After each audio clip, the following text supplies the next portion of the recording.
तो ऐसा था, मेरा कार्यक्रम था। उस कार्यक्रम में एक आदमी जाके मतलब मासी जी मेरे बड़ी डिमांड है तारे साथ गावन की। बोले कतना हो तो कौन गावन, तो बोले ना भजन तो याद कौन तेरे, आवाज बढ़िया तेरी। बोले ना मैं सुनाऊंगा कि उनके भाई सुना चल।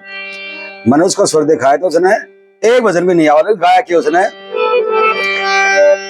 न्यू बोला रे के बोलिया रे के बोलिया, न्यू बोलिया रे के बोलिया, न्यू बोली रे न्यू बोली वो के बोलिया रे न्यू बोली।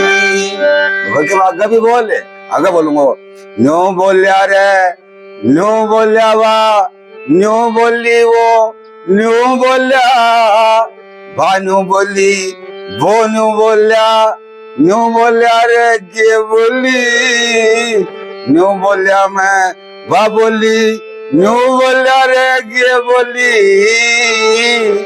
न्यू बोली रे न्यू बोली रे रे रे रे, न्यू बोलिया रे वो न्यू बोली के बोलिया मठा न्यू बोलिया, न्यू बोली रे न्यू बोलिया वो न्यू बोली वो न्यू बोलिया। शाबाश, सबने तालियां की गड़गड़ाहट बनावाइयो, बढ़िया। आए दोनों में फिर सुनवाइयो। तो देखो गाने के लिए जी राजी सबने करना पड़ता है।